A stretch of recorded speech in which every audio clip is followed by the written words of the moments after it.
यह प्रसंग, यह कथा उस समय का है जब नारद जी स्वयंवर में भगवान से ये वरदान मांग कर गए थे कि मुझे इतना सुंदर बनाइए, इतना सुशील बनाइए कि राजकुमारी स्वयंवर में मुझे देखते ही मुझ पर प्रसन्न हो जाए और वो अपने वर के रूप में मुझे ही चुने।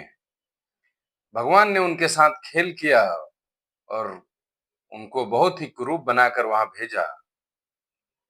नारद जी स्वयंवर में बैठे थे और जब राजकुमारी आई और राजकुमारी ने पहली बार में जब नारद जी को देखा, बांदर जैसा मुंह और बहुत ही भयंकर शरीर, गुस्से से तमतमा उठी, बहुत क्रोधित हो गई और सखियों के साथ जयमाला का माला लेकर वो आगे बढ़ी और एक से एक अलग राज्यों से आए हुए राजकुमारों के तरफ बढ़कर अपने पसंद के लिए, चुनने के लिए आगे बढ़ने लगी।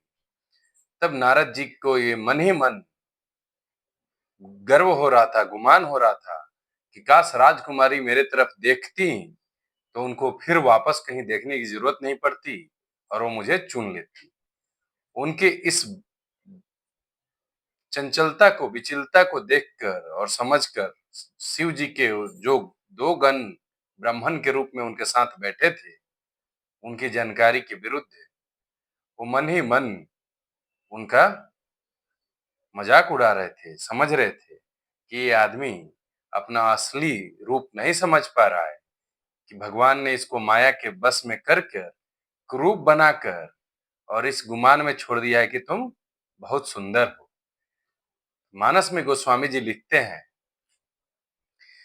जेहि दिसि बैठे नारद फूली, जेहि दिसि बैठे नारद फूली, सो दिसि तेहि न बिलो की भूली।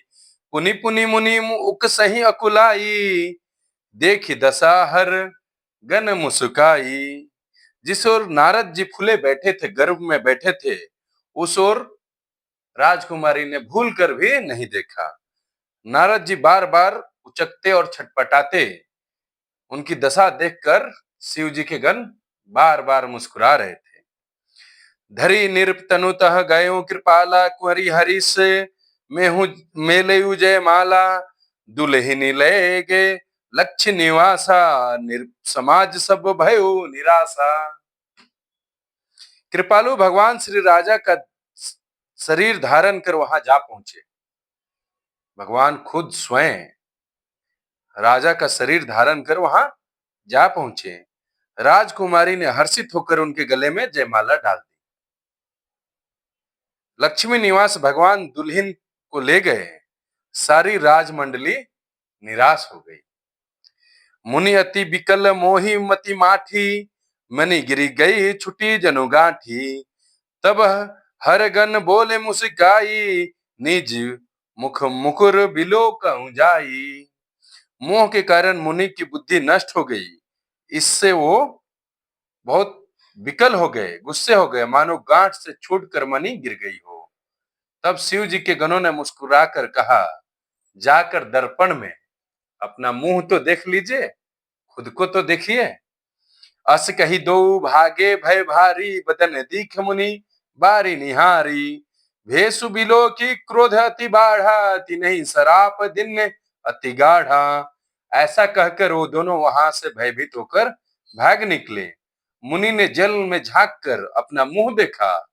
अपना रूप देखकर उनको बहुत क्रोध हुआ, बहुत गुस्सा में आ गए। उन्होंने शिव जी के उन गणों को अत्यंत कठोर शाप दिया। जय श्री राम।